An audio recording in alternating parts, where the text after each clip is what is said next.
क्षणाक्षणाला पाप काय आपलं ते देह म्हणजे मी आहे, म्हणजे त्याच्या देहावरती आपण अधिकार गाजवतो. पहा ना.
क्षणाक्षण विचार काय असतो, देह माझा आहे, त्या देहाला कोणी काय करायचं नाही. सगळ्यात मोठा एवढंच सांगते, बाकी किती हक्क गाजवतात आपल्याला माहिती. मुलाबाळांना हक्क गाजवतात, आई वडिलांना गाजवतात, बायका पावरांवरती किती जमिनी संपत्ती किती हक्क गाजवून किती अधर्म करून जातो, तरी पण ती सोडते का हो. ऐसी कळवळ्याची जाती करी लाभावी नव्हती. एवढा कळवळा आहे तिला आपल्याबद्दल, एवढ्या अधर्माने वागून सुद्धा, कितीतरी लाखा बुक्या खाऊन सुद्धा माझ्या लेकराचं वाईट व्हावं असं कोणत्या आईला वाटतं. ते सुनचं वाटत असतं, लेकराचं सांगते.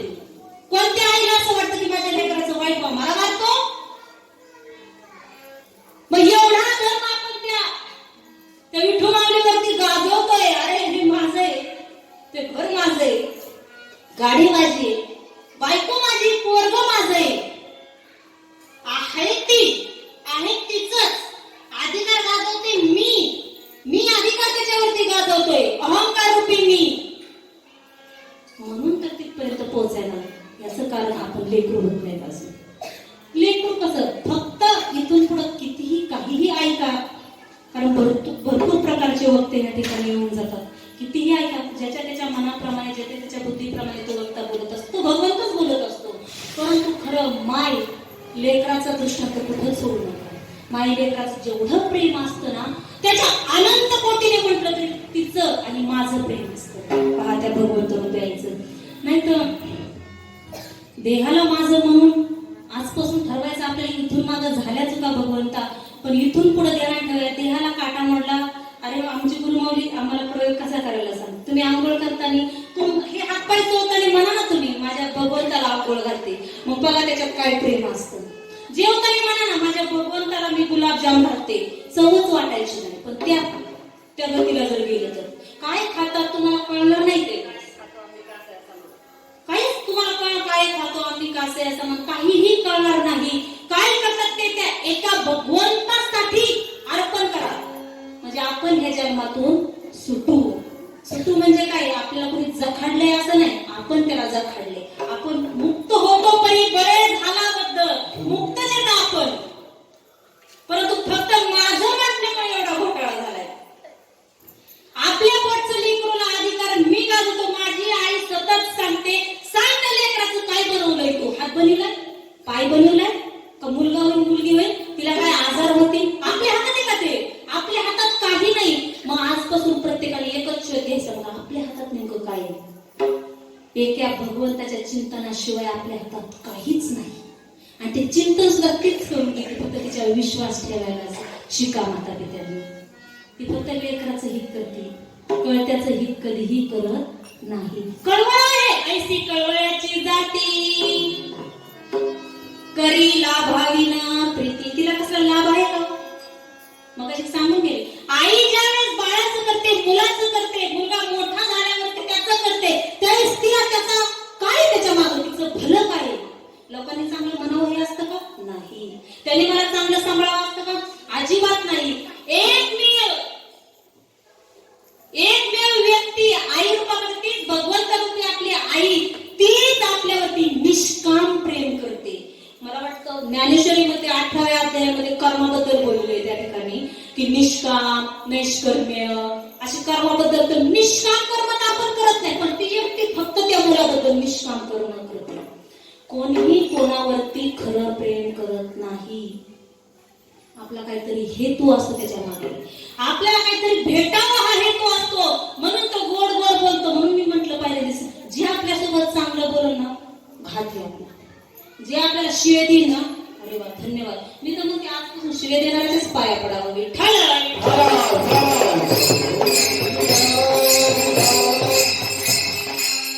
कारण सगळ्यात शेवटची स्टेप आहे. म्हणून तर म्हटलं आज महिला दिनानिमित्त आपल्याला सुटायचं कसं ही माझी सद्गुरु माऊली सांगून जाईल तुम्हाला. सगळ्यात शेवटची स्टेप म्हणजे ती प्रेम उत्पन्न होणं तिच्याबद्दल हृदयामध्ये, हा कळवळा येणं. ज्या वेळेस तिच्याबद्दल ढसाढसा रडायला येईल, गेल्यानंतर देह सोडून गेल्यानंतर किंवा जाता क्षणी, गेल्यानंतर नाही जाता क्षणी सगळं असू द्या तुमच्या जवळ, कुणी तुम्हाला थांबवून धरणार नाही, कुणी तुम्हाला थांबवून धरणार नाही. शेवटपर्यंत ती हातात हात धरून असते तुमच्या, चल माझ्यासोबत. परंतु आपलं इकडं बाह्य रूपामध्ये गुंतलेलं असतं आपलं चित्त मन बुद्धी सगळं इकडं बाहेर. माझ्या लेकरांचं कसं होईल, मी गेले ह्यांचं कसं होईल, मला तर मुळात जाऊच वाटत नाही. हो जाऊ वाटतं कोणाला सोडून? असं जर असेल तर भाग्याची गोष्ट आहे. तुकाराम महाराजांना जाऊ वाटलं ते गेले. ज्याला खरं सांगते जाऊ वाटतं नाही तर मनापासून हा देह सोडून, त्याच्यासारखं भाग्यवान कोणीच नाही.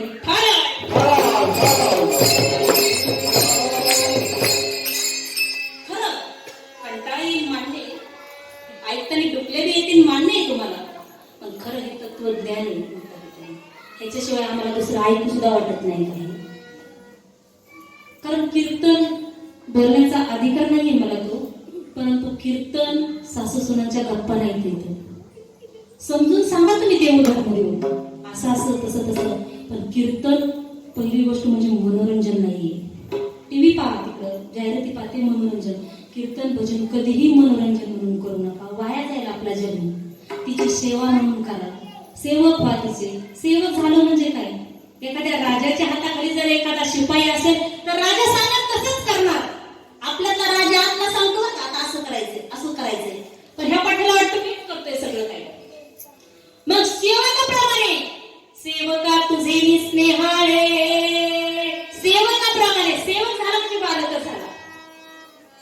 सेवक व्हा, बालक व्हा. आणि असं झाल्याशिवाय आपण ह्या गतीतून सुटणार नाही. आणि हा संतांना कळवळ आहे, हा आईला कळवळ आहे, हा त्या विठू माऊलीला कळवळ आहे. एवढंच कळवळ आहे होतं तिला. नाहीतर पहा ना आपली तृप्ती होती का हो कधी. एक दिवस मला बाहेर गेला, पावभाजी खाऊ वाटली, खाल्ली मी पावभाजी.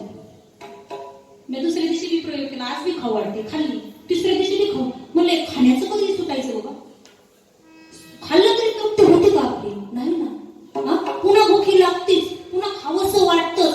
मग आमची तृप्ती अशी झाली पाहिजे की आम्हाला बास आता काहीच नकोय. पहा ही आपली शेवटची स्टेप आहे. शेवटच्या स्टेपीला ना हास्य राहतं मुखामध्ये, आतून हसतो रे, आतून हसतच असतो. पण ज्या शेवटच्या स्टेप असतात ना त्यावेळेस ह्या देहाला काही नाही वाटत, तो सुकून गेल्यासारखा होतो, आतून तो प्रज्वलितच झालेला असतो देह. म्हणून आम्ही भगवंत भक्तीमध्ये माता पित्यांना विचारपूर्वक पाऊल टाकायचं की आपण आपली भक्ती करू का. एवढं माझ्या सद्गुरूंना तुम्हाला सांगावं असं वाटलं. कारण शेवकाळवर आल्याशिवाय तुम्ही त्या गतीला प्राप्त होणार नाही. आयुष्यभर भोलेश्वर मंदिरामध्ये तुम्ही भजनाला येतात, कीर्तनाला येतात, आम्ही खूप खूप देवदेव केलेला आहे. आणि शेवटची स्टेप आल्यानंतर म्हणतात, अरे भोलेश्वरा एवढे दिवस तुझ्या दारामध्ये येऊन आम्ही सेवा केलेली आणि आता तरी सोडव. नाही सोडवणार, नाही सोडवणार तो. कारण तो कळवळा आलेलाच नसतो ना आपल्याला. कारण मनोरंजन कोणाला आहे? शरीराचं मनोरंजन करतोय आपण, मनाचं मनोरंजन करतोय आपण, खाण्यापिण्या वाचण्याचं मनोरंजन करतोय आपण. मग त्याचं मनोरंजन म्हणजे काय?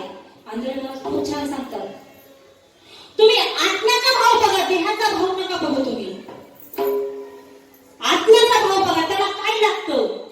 आत्मा म्हणजे भगवंताचं सूक्ष्म रूप हे आपल्यामध्ये नांदते, या देहामध्ये नांदते. त्याला काय लागतं? त्याला समाधान नावाची गोष्ट लागते. आणि समाधान कशातून भेटतो माता पित्यांना?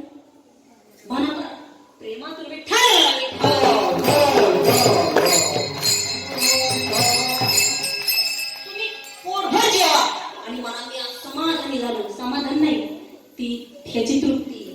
ते समाधान नव्हे. समाधान म्हणजे काय? अरे एखादी धुंद ऐकताना असं शरीर डुलतं, कळत नाही शेजारी कोण आहे, त्याला म्हणायचं समाधान. आणि ते किती भेटतो आपल्याला? क्षणिक समाधान भेटतं. दुसरी गोष्ट सगळ्यांना अनुभव आहे. समाधान म्हणजे काय? ज्या वेळेस पती पत्नीचं मिलन होतं, पती पत्नीचं मिलन झाल्यानंतर दोघंही तृप्तीला प्राप्त होतात, एक क्षण असतो ते समाधान असतं. समाधान म्हणजे काय? नाही तर भाडी विकून काय सांगा, मला खूप समाधानी झालं तर 10 गुंठे जागा घेतली चिंचोली मध्ये, या जमा काही घेतलेली नाही का, पण सांगते मी काय घेणार हो? आहे ते सगळं त्याच मी तर होते, चराचर सृष्टी माझी, मला घ्यायची गरज नाही.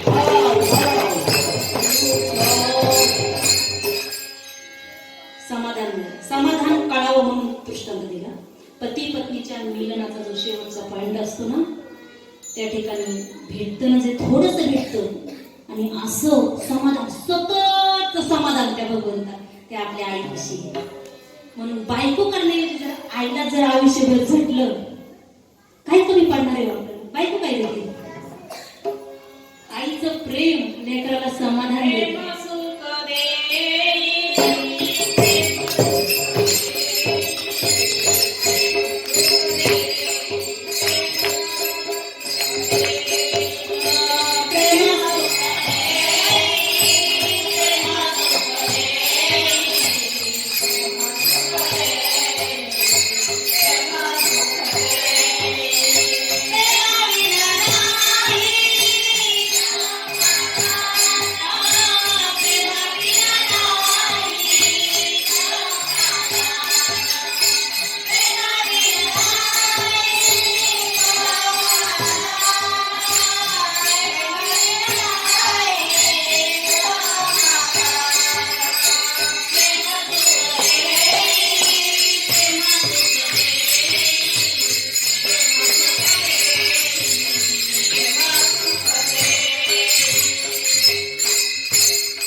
आणि खरं प्रेम, निष्काम प्रेम करणारी एकमेव म्हणजे आपली भगवंत रूपी आई. तीच आपली आई होऊन येते, तीच आपल्याला दूध पाजते, तीच मोठं करते, तीच सांभाळते. आणि हा पठ्या मोठं होऊन म्हणतो सगळं काही मी कमवलं, हा अधिकार गाजवतो, तरी पण ती त्याला माफ करते. एवढी माझी सद्गुरू आई कृपावंत आहे. एवढा भार पोटी भार वाढे, त्याचे सर्वस्वही साधे. तिसऱ्या चरणात महाराज काय म्हणतात की पोटी भार आहे. तुकाराम महाराजांनी समजून सांगण्यासाठी दृष्टांत दिला की 9 महिने 9 दिवस पोटामध्ये त्याचं वजन वागून सुद्धा पुढे मुलीने काहीही करू तरी ती सहन करते.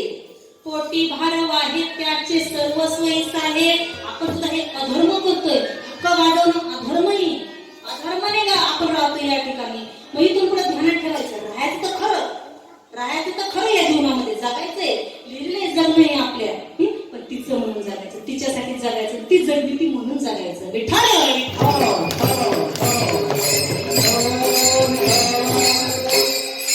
समाधान तिथे, समाधान भेटल्याशिवाय समाधानच लागतं ना आपल्याला.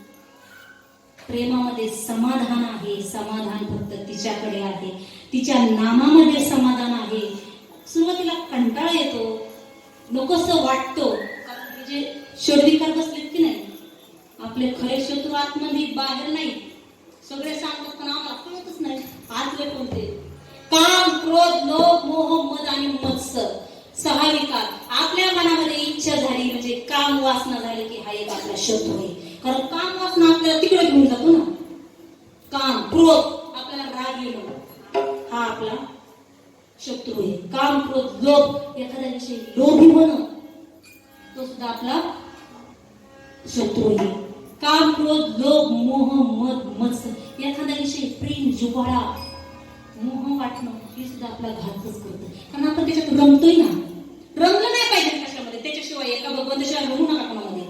हा, घरामध्ये आम्ही एवढे मेंबर आहोत, एकमेकांमध्ये रमतो, पण आम्ही भगवंतामध्येच रमतोय, एवढा विषय टाकून द्यायचा मनामध्ये फक्त. जमतोय आम्ही. एवढं सुटलं की मग आपण अज्ञात पद्धतीने अलग पद्धतीने लेकरू होऊ. देहाने लेकरू नाही राहायला सांगितलं. एवढा मोठा 3.5 हाताचा देह आता एवढीसा बनवता येणार आहे का? आता थोडक्यात उदाहरण, गेले मी कीर्तन करता करता, ही जाणार आहे का उचलून? नाही जाणार, हे पडणार आहे. म्हणजे तुम्ही म्हणता जनाबाई गेली, पण हे काही तर नका झोपली. देहाला जर जनाबाई म्हणत असतात, अहो तुम्ही खरं सांगायचं म्हणतात तर तुम्ही त्या परमतत्वालाच जनाबाई म्हणता, चैतन्यालाच तुम्ही जनाबाई म्हणतात. पण पाहतात कोणाला? देहाला पाहतात. म्हणून तर आपला मोकळा होतो. नाही तर काय नाही. सोपं सूत्र आहे. भक्तीसारखं सोपं सूत्र कोणतं नाही. पण ज्याला कळण तो वर्म जाहीर तो, ज्याला वर्म कळण ना त्याला सगळं कळण. टाइमपास म्हणून कोणती गोष्ट करू नका. नुसतं भजन करा. विठोबा तुम्हाला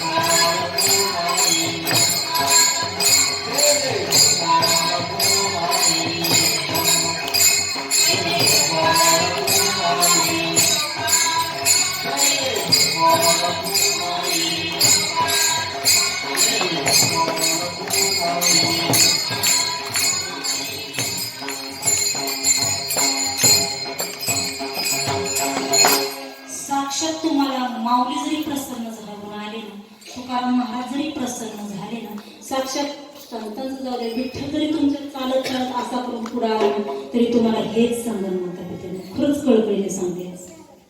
एवढंच सांगलं की बाळा तुम्ही लेकरू व्हा, तुम्ही लेकरू व्हा. लेकरू झालं तुम्हाला आध्यात्म आम्ही सांभाळ करायला आहोत ना, करतोय तोच करतोय, पण आपलं मत चुकीचं आहे माता पित्यानं त्याच्यावरती. कारण सगळ्यात शेवटची स्टेप आहे लेकरू होणं, ज्ञान मिळवणं, वैराग्य प्राप्त करणं, भक्ती करणं. कारण ज्ञानेश्वरी मध्ये ज्ञान, वैराग्य, भक्ती, कर्म मार्ग असे 3-4 मार्ग सांगितलेले. तिथपर्यंत पोहोचायचे हे मार्ग झाले, पण शेवटची स्टेप म्हणजे लेकरू होणं. आम्हाला सतत गुरुमाऊली सांगत असते की लेकरू व्हायला शिका तुम्ही. लेकरू झालात ना, त्याच्यावरती भार सोडून दिला ना, मग सगळं मोकळं झालं. आपल्याला बंधनातून मोकळं करते ती. पहा, साधा सिंपल दृष्टांत. आपल्या घरामध्ये सामान आणताना बरं वाटतं, बाहेर काढताना कसं वाटतं? वाईट वाटतं. कारण त्या सामानाची लालसा आपल्याला लागलेली असते, तिच्याविषयी मोह सुटलेला असतो. उदाहरणार्थ, आपण दोघं होतो, नवरा बायको, 4 पोरं झाले आपल्याला. 4 पोरं ज्यावेळेस घराच्या बाहेर जातात त्यावेळेस वाईट वाटतं, का तर आपल्याला त्याच्या 4 पोरांचं माया लागलेली असते एवढी. ज्यावेळेस आपला नवराही सोडून जातो, आपल्याला सर्व सोडून जातं, आणखी वाईट वाटतं.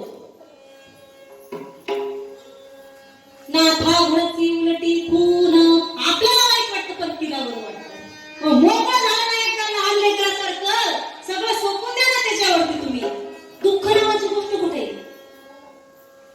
कारण शेवट तो व्हावा तुझी आणि गोड, शेवट तो व्हावा तुझी आणि गोड, म्हणून चाड धरीत असो. माऊली म्हणतात का तुकाराम महाराज म्हणतात आठवत नाही, पण शेवटचा दिवस गोड व्हावा, शेवट गोड व्हावा आता ह्या प्रपंचातून, म्हणून आम्ही तुझी चाड धरलेली आहे. नाही तर प्रत्येकाने विचार करायचा आपला शेवट होणार आहे. कुणी म्हणूच नका की आम्ही काही स्वरूपीचे ठाम देऊन या घरामध्येच, या संपत्तीमध्येच वावरणार आहे, असं कुणी सुद्धा नका करू. प्रत्येकाने मनामध्ये सूक्ष्म विचार करा, आपलं काही नाही आणि आपण राहणार नाहीत. म्हणून शोध घ्या, मी आहे तरी कोण. आणि ज्यावेळेस तुमचा तुम्हाला शोध लागला ना माता पित्यांनो, त्यावेळेस या भोलेश्वर मंदिराचा, या चिंचवडे नगरचा उद्धार झाल्याशिवाय राहणार नाही. पहा, खरं एवढंच, खरंच एवढे. सतत सतत सततपणा. उगाच कीर्तन ऐकून डोक्यात प्रकाश पडला आणि झोपल्यानंतर वाहून गेला असं नको व्हायला. तिच्यावरती भार सोडून द्या आणि शेवटच्या चरणामध्ये काय म्हणतात की मी तुझ्यावरती भार सोडून देतो, तुम्हा संतावरती ते ओझ होते. आता कळवळा त्या लेकराला आणायचा. तुका म्हणे माझे तुम्हा संतावरी ओझे. कारण संत कृपा करतात. देव तर मी आहेच ना, मी माझ्यावर कसली कृपा करणार. मी तर माझ्या स्वला विसरलोय, माझ्या मूळ रूपाला विसरलो म्हणून इकडे इकडे हिंडत चाललोय मी. मग माझी ओळख करून देणारा दुसरं कोणीतरी असं संत रूपी, तिला सद्गुरू म्हणतात. ती सद्गुरू ज्यावेळेस आपल्यावरती कृपा करेल ना, त्यावेळेस आपल्याला खरं कळेल की आपण किती लुटलो तिचं, किती खातोय आपण तिचं. आपल्याला माज चढल्यासारखा चढलाय हो. असून सगळं तिचा अधिकार गाजवतोय आपण. आणि दुसरी गोष्ट, आपण शत्रूला आपल्या जवळ करतोय.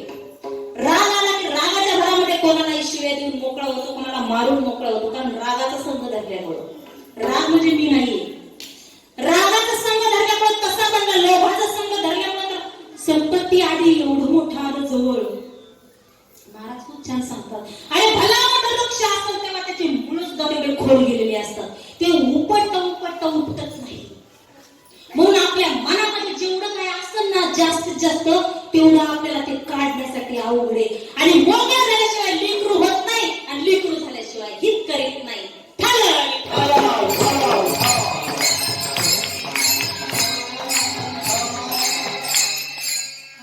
लेकराचे हित वाहे माऊलीचे चित्त, ऐसी कळवळ्याची जाती करीला भाविनाथकी. पोटी भार वाहे, पृथ्वी रूपामध्ये ती तुमचा भारच वाहते. पोटी भार वाहे त्याचे सर्वस्व साहे. तो लाथ्या देऊ, भुके देऊ, घाण करू, तरी पण ती काही म्हटली का वचने तुम्हाला कधी काही. मला आंधळे महाराजांनी बोलता बोलता एकदा काय म्हटले, ताई असं पाहिजे नव्हतं, आपण ज्या वेळेस अधर्म करतो ना त्यावेळेस भूमाता फाकून तिथंच तिला पॅक करायला पाहिजे होतं. म्हणजे अधर्मच वाढला नसता. किती दयाळू होती. आपण काय चूक करतो तिला सगळं माहिती ना, पण तिने कधी आपला असं दिलं टाकून आपल्याला कधीच नाही. आपल्याला जे पाहिजे ते सगळं पुरवले. म्हणून तिचा कळवळ येऊ दे. जसं तिला आपली कळकळ आहे ना, तशी आपल्याला तिची विषय कळकळ आली की ती एका क्षणामध्ये तुमचा उद्धार केल्याशिवाय राहणार.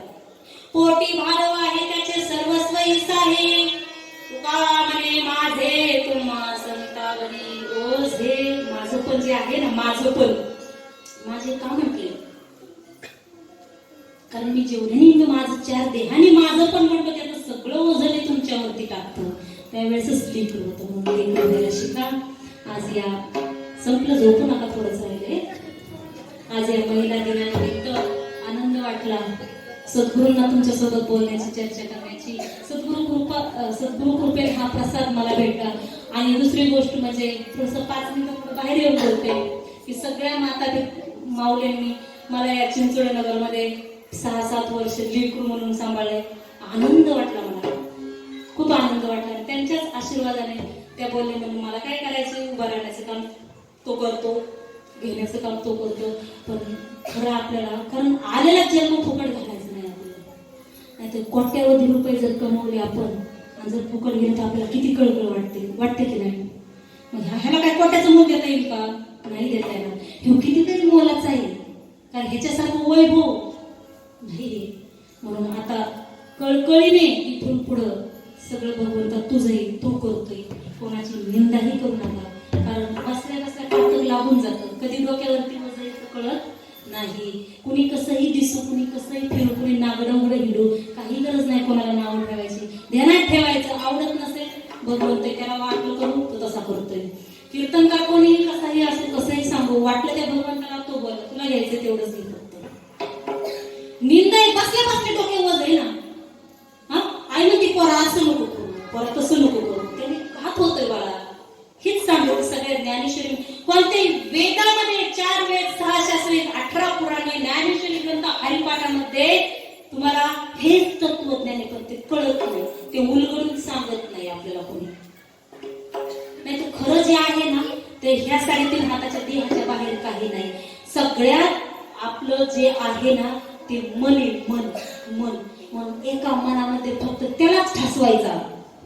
तो बसलेला आहे, तो होतो, तो परीक्षा बी घेतो आणि त्याला ठसवण्यासाठी नसला ठसस तर लिहून त्याला म्हणायचं तुझा तू ठसून घे बाबा, आता तुला कसा ठसव, मला काय प्रयोग जमत नाही. तुकाराम महाराजांच्या आतून खूप काही इकडं म्हणतात असं, तिकडं म्हणतात तसं, इकडं म्हणतात तुम्हाला माझ्याशिवाय एवढं माझं प्रेम आहे आणि पुन्हा म्हणतात की तुम्हाला माझ्याविषयी कळकळी अजिबात वाटत नाही. असे भरपूर अभंग आहेत तुकाराम महाराजांचे, विरोधाभास दाखवणारे.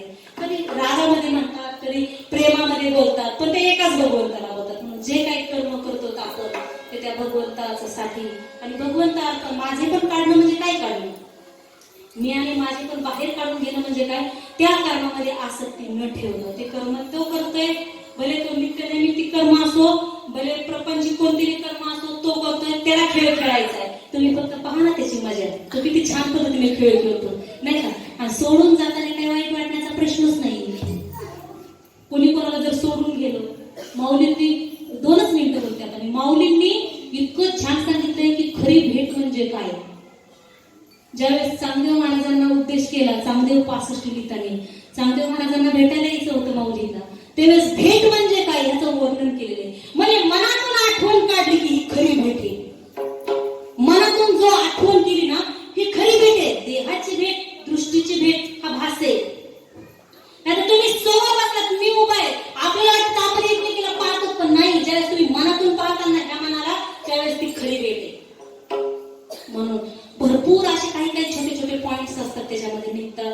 आणि माऊलींनी हाच प्रयत्न केलेला आहे समजून सांगण्याचा की लेकरू झालं की काही करायची तुम्हाला दुसरी गरज नाही. ज्ञानीपणा म्हटलंय का नाही, कारण ज्ञान बदले की अहम उठतो. मी ज्ञानी, माझ्यासारखं कोणाला येत नाही व श्रेष्ठ नाही कोणी. मी कीर्तनकार आहे, माझ्यासारखे श्रेष्ठ कोणी नाही. मी गायन काम करते, माझ्यासारखे श्रेष्ठ कोणी. म्हणून ज्ञान सुद्धा बनायला सांगितलेलं नाहीये. ज्ञान मिळवा तुम्ही निश्चित, हे ज्ञानच आहे. एकमेकाला देणं म्हणजे हे ज्ञानच आहे. ज्ञान मिळवा, परंतु त्याचं समर्पण करायला शिकलं पाहिजे. आहे ते तुझे, माझं काही नाही. म्हणून भक्ती मार्गाने, ज्ञान मार्गाने, कोणत्याही मार्गाने गेलं तरी लेकरू म्हणून जा. लेकराचे गीत वाहे माऊलीचे चित्त. झालेली सेवा माझ्या सद्गुरूंच्या चरणी अर्पण करून चालू होईल. आणि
माझे तुम्हा संतावर योजले सिकळवळ्याची जाती करी लाभावी न प्रीती झालेली सेवा सद्गुरूच्या चरणी अर्पण करून तुम्हा सर्व श्रोत्यांचे मनापूर्वक आभार मानते.